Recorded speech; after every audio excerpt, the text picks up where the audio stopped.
Hello students, welcome to Maths and Science Zone. Lecture 3, Matter in our Surroundings.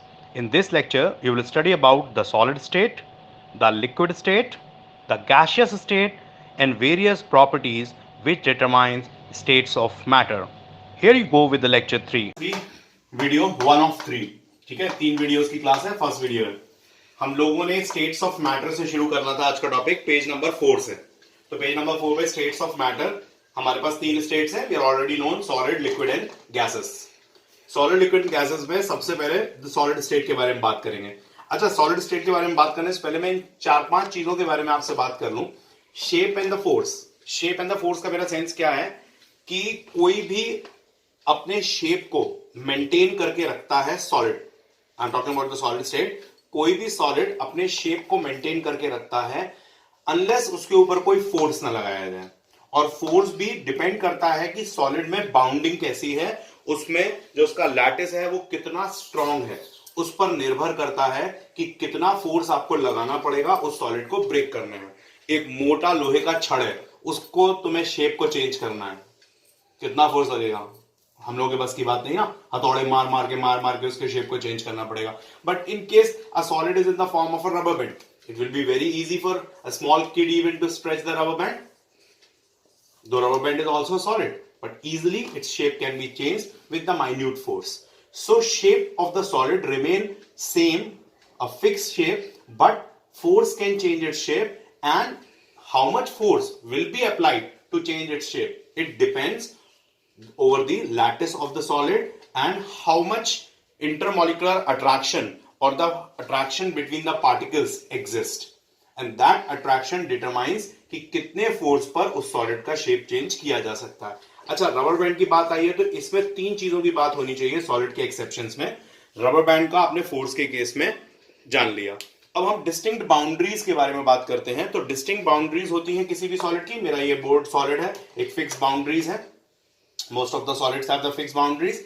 लेकिन इसमें लोगों के दिमाग में आता है सर सॉल्ट एंड शुगर कहां फिक्स बाउंड्रीज होती हैं? आप जिस कंटेनर में डालते हो उस कंटेनर की बाउंड्रीज उसकी बाउंड्रीज होती हैं। होते तो सॉल्ट और शुगर भी सॉलिड है। बात बिल्कुल सही है। सॉल्ट और शुगर जो सॉलिड हैं वो इतने स्मॉल क्रिस्टल्स के बने हुए होते हैं कि उनके इंडिविजुअल क्रिस्टल को हम उनके सॉलिड के शेप के बारे में बात करते हैं। जो सॉल्ट का इंडिविजुअल बिल्कुल नन्हा सा क्रिस्टल होता है, can you change the shape of that crystal? The very small crystal of the sugar which you see, can you easily change the shape of that crystal? No, then it will be difficult. But as they are made up of very small crystals, so all together when you see in your any of the utensil, you find it कि इनकी shape जो है वो fix नहीं है, उनकी distinct boundaries नहीं है। तो salt और sugar के केस में उनके जो small crystals होते हैं वो हमें confusion देते हैं कि वो distinct boundaries वाला नहीं है। But in reality ये आपका distinct boundaries अपनी show करता है। थर्ड हम लोगों का स्पॉन्ज की बात करें। स्पॉन्ज जो होता है वो आराम से कंप्रेस हो जाता है। स्पॉन्ज आराम से कंप्रेस हो जाता है ना, होता तो स्पॉन्ज भी सॉलिड है। क्यों? क्योंकि उसमें आसानी से एयर होती है, वो एयर बाहर निकल जाती है। When you compress it, air goes out and you feel like sponge is easily being compressed. जबकि सॉलिड्स जो होते हैं वो टफ होते हैं, कंप्रेस नहीं होते, तो स्पॉन्ज क्या सॉलिड नहीं कहलाएगा? बिल्कुल कहलाएगा। तो ये तीनों सॉलिड के एक्सेप्शंस हैं, बट ये एक्सेप्शंस ये नहीं कहते कि ये सॉलिड नहीं है। बट सॉलिड की जो प्रॉपर्टीज हैं उनमें अंतर है। यहां पर ये सॉलिड अपनी शेप के लिए बहुत ज्यादा रिजिड नहीं है। यहां पर सॉल्ट और शुगर के केस में बहुत स्मॉल क्रिस्टल्स का फॉर्मेशन है।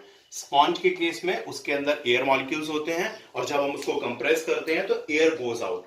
तो जो माइन्यूट होल्स हैं उनके, जिसमें एयर ट्रैप है, हमारे प्रेस करने से वो एक्सपेल आउट हो जाती है और उसके एक्सपेल आउट होने से हम इजीली स्पॉन्ज को कंप्रेस कर पाते हैं। और शुगर और सॉल्ट के बारे में आप समझ ही गए, है ना। अब हम लोग बात करते हैं तीसरी चीज, वॉल्यूम के बारे में। वॉल्यूम के केस में सॉलिड्स की वॉल्यूम फिक्स रहती है। इस सॉलिड को कहां रखा जा सकता है, इसका लेंथ, ब्रेड्थ, हाइट क्या है, एकदम फिक्स रहता है। तो solids have fix volume. Diffusion की बात करें तो solids have diffusion negligible form, बहुत बहुत बहुत minute diffusion and we cannot feel even the diffusion of the solid. इस बोर्ड की स्मेल तुम्हें नहीं आएगी, है ना। अच्छा, डिफ्यूज मतलब कुछ भी इसका मिक्स नहीं हो रहा, ऐसा नहीं कि एयर में धीरे धीरे ग्रेजुअली मिक्स होता चला जा रहा है। Nothing is happening like this. So very negligible diffusion can be seen, क्योंकि डिफ्यूजन प्रॉपर्टी मेनली फ्लूइड्स की होती है और फ्लूइड्स में लिक्विड और गैसेस आते हैं। कंप्रेशन की बात करें तो स्पॉन्ज जैसे सॉलिड्स को छोड़ दें, एक्सेप्शंस है, बाकी सॉलिड्स पे कंप्रेशन भी आसान नहीं होता. Compression doesn't take place very easily in the solids. तो इन 5 प्रॉपर्टीज से हम किसी सॉलिड को डिस्टिंग्विश करते हैं. शेप फोर्स, कितने फोर्स से वो शेप चेंज हो सकता है, distinct boundaries, volume, diffusion and compression. Liquid state, अभी हम लोगों ने वीडियो 1 में क्या पढ़ा था कि सॉलिड स्टेट जो होती है उसको कैसे आइडेंटिफाई करते हैं. उसका शेप फिक्स रहता है, high force is required to change its shape, distinct boundaries होती हैं, वॉल्यूम फिक्स होता है, डिफ्यूजन रेट नेग्लिजिबल होता है, कंप्रेशन नेग्लिजिबल होता है. अब हम आते हैं लिक्विड स्टेट पे, और लिक्विड स्टेट को भी जरा इसके विषय में ही बात करते हैं एक. लेकिन पहले बात समझ लें कि सॉलिड्स जो थे वो रिजिड थे, है ना, रिजिड थे अपने शेप के लिए, they were rigid for their shape. But liquids are not rigid. Liquids fluid होते हैं, तो फ्लूइड होने के कारण ये जिस भी कंटेनर में डाले जाते हैं उस कंटेनर का शेप ले लेते हैं. Right, liquids take the shape of the container in which they are being poured. अगर तुम 100 ml फिक्स वॉल्यूम का एक लिक्विड लो, उसे डिफरेंट शेप के कंटेनर्स में डालते जाओ, 100 ml will remain as 100 ml, और वो एक कंटेनर से दूसरे कंटेनर में आसानी से आ भी जाएंगे. फ्लूइड है ना नेचर में. With liquid, I'm not talking about the very viscous liquids like honey or something glycerin or that kind of things. I'm talking about the normal water, petrol, diesel, such kind of liquids जिनकी fluidity काफी high होती है, आसानी से वो एक container से दूसरे कंटेनर में आ जाते हैं. हाँ, शहद और ग्लिसरीन की बात करोगे तो they leave a part of the volume in the container also. अच्छा, डिस्टिंक्ट बाउंड्रीज, तो लिक्विड की कोई डिस्टिंक्ट बाउंड्रीज नहीं होती, वो कंटेनर की बाउंड्रीज में ही अपने आप को एडजस्ट करता है. वॉल्यूम फिक्स होता है, वॉल्यूम इज फिक्स, 100 ml है तो 100 ml ही रहेगा. डिफ्यूजन रेट सॉलिड से काफी हाई है, भले ही गैसेस से कम हो, डिफ्यूजन रेट लिक्विड्स में हाई होता है. और जो डिफ्यूजन रेट है, अगर ये वाटर में हमारा ऑक्सीजन और कार्बन डाइऑक्साइड गैसेस का मिक्सचर ना हो रहा होता तो फिर हमारा जो एक्वेटिक लाइफ है वो एक्वेटिक लाइफ कैसे सरवाइव करती, है ना. एक्वेटिक लाइफ, पानी में जितने भी जीव होते हैं, they all survive because oxygen and carbon dioxide is dissolved in water. तो जो डिफ्यूजन है उसी के कारण तो ये डिजॉल्विंग वाला केस आया कि ऑक्सीजन और कार्बन डाइऑक्साइड डिजॉल्व हो रही है वाटर में. राइट, हम लोग कोई भी चीज रो अफ़ज़ा बनाना है तो रो अफ़ज़ा को पानी में मिला लेते हैं, शिकंजी बनानी है, चीनी को, नींबू को पानी में मिला लेते हैं, तो वो सब उसके डिफ्यूजन रेट के कारण तो है कि इतनी आसानी से मिल जाता है. और ऐसा हम लोगों ने डिफ्यूजन में पहले ही पढ़ा कि हाई टेम्परेचर्स पे डिफ्यूजन ज्यादा होता है. इसीलिए देखो, गर्म चाय में चीनी मिलाओ आराम से मिल जाती है, लेकिन अभी ठंडे पानी में चीनी मिलाने लगो शिकंजी बनाने के लिए तो नहीं मिलती. सबने शिकंजी बनाई है, रो अफ़ज़ा बनाया है कभी घर में, शरबत बनाया है कोई भी, तो हमेशा नॉर्मल वाटर में पहले चीनी घोली जाती है और उसके बाद फिर बर्फ डाली जाती है, ठंडा पानी डाला जाता है, क्योंकि ठंडे पानी में चीनी आसानी से घुलती ही नहीं है, क्योंकि रेट ऑफ डिफ्यूजन बहुत रिड्यूस हो जाता है. ओके, अब हम लोग इन सारी प्रॉपर्टीज में लिक्विड को जरा कंपेयर करें. शेप के मामले में शेप ऑफ द कंटेनर लेता है, there is no force which is required, just pouring is required and it can change the container and change the shape as per the container. No distinct boundaries, volume is fix, diffusion is higher. Compression की बात करें तो compression liquids के case में कोई compression negligible compression है, जैसे solids का है वैसे लिक्विड्स का है, क्योंकि लिक्विड्स भी कंप्रेस नहीं होते, उनके जो भी मॉलिक्यूल्स हैं इंटरमॉलिक्यूलर स्पेसेस कंप्रेशन के लिए सफिशिएंट नहीं होती. तो वी से कि compression is negligible in the case of liquids also. आप कंप्रेस करके किसी भी वेसल में और एक्स्ट्रा लिक्विड नहीं भर सकते हो. ठीक है, तो ये लिक्विड्स की पहचान वाले हमारी सारी प्रॉपर्टीज में डिस्टिंग्विश हो गया. Class 3 gaseous state. Gaseous state के केस में शेप की बात करें तो गैसेस का कोई शेप नहीं होता. अगर कंटेनर में भी कोई गैस होती है तो वो पूरे के पूरे कंटेनर में स्प्रेड हो जाती है. अगर आपके एलपीजी सिलेंडर में मान लो 1 किलो गैस रह गई है, सिर्फ 14 kg का एलपीजी सिलेंडर होता है जो घर पे आता है, और ऊपर हमेशा जो उसके वेट लिखा होता है ना, वो उस सिलेंडर खाली सिलेंडर का वेट लिखा होता है. इंटरनली हर घर के एलपीजी सिलेंडर रेड वाले की 14 kg गैस होती है. अब मान लो उसमें 1 kg भी गैस रह गई है तो वो गैस भी पूरे सिलेंडर में स्प्रेड हो जाएगी. तो कोई शेप फिक्स नहीं होता. डिस्टिंक्ट फोर्स की तो बातें ना करें फिर. Distinct boundaries, no distinct boundaries, spread everywhere, है ना. हाँ, ये बात जरूर कर सकते हैं कि लिक्विड्स के केस में जितना भी प्रेशर था, लिक्विड्स के केस में अगर तुमने एक ग्लास में किसी लिक्विड को भरा है तो लिक्विड्स के केस में सारा प्रेशर उसके जो भी वेसल होता है उसके बॉटम पे रहता है. लेकिन गैसेस के केस में चारों तरफ स्प्रेड होता है, तो इसलिए गैसेस को हमेशा क्लोज्ड कंटेनर में ही रखना पड़ता है. आप ओपन कंटेनर में ही रख सकते हो. You have to close the container to fill the gases. और गैस के मॉलिक्यूल्स जरा से भी होंगे, 5 ml भी गैस होगी तो पूरे के पूरे में होगी. कहीं पर एक छोटा सा भी छेद कर दिया तो पूरी 5 ml गैस बाहर आ जाएगी, है ना, छोटे से भी छेद से। लेकिन लिक्विड में अगर यहाँ तक का लिक्विड भरा हुआ है, ऊपर की तरफ कोई छेद कर भी दोगे तो लिक्विड बाहर नहीं गिरना, क्योंकि नीचे है लिक्विड, ऊपर नहीं है। तो गैस का फ्लूइडिटी और लिक्विड की फ्लूइडिटी में बहुत अंतर है।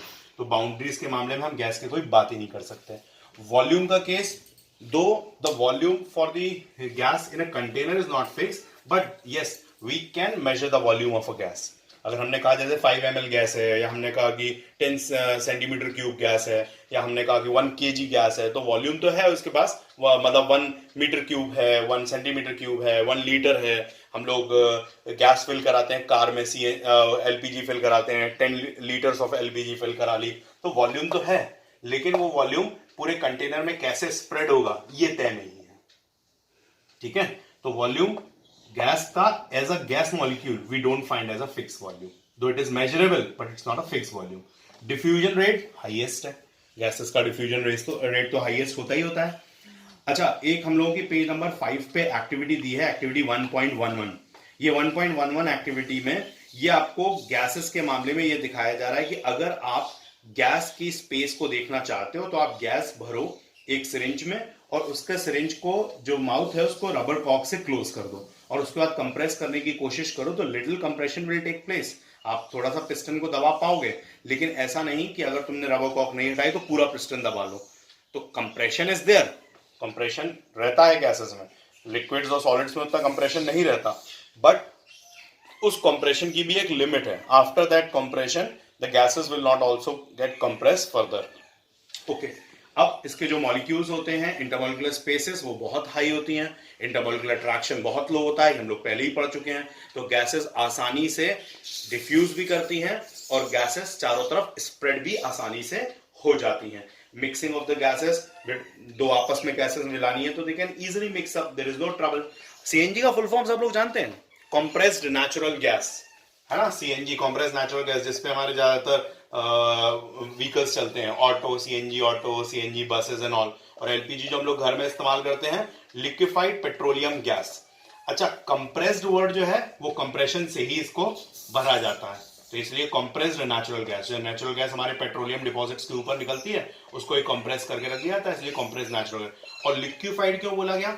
क्योंकि जब आप किसी गैस को बहुत ज्यादा कंप्रेस कर देते हो तो वो लिक्विड फॉर्म में हो जाती है। एलपीजी के सिलेंडर का नॉब होता है ना, उसको हल्का सा दबा के देखना, तुम्हारे हाथ में पहले एक लिक्विड आएगा और वो लिक्विड तुरंत गायब होगा और हल्का सा व्हाइट सा रह जाएगा, बहुत ठंडी ठंडी भी लगेगी तुम्हें, है ना। ठंडी क्यों लग रही है? क्योंकि कंप्रेस, हाईली कंप्रेस फॉर्म में है, गैस को लिक्विड फॉर्म में लाए हो तो उस कारण से उसका टेम्परेचर भी बहुत लो हो जाता है, तो इसलिए तुम्हें बहुत ठंडी भी लगती है लिक्विफाइड पेट्रोलियम गैस।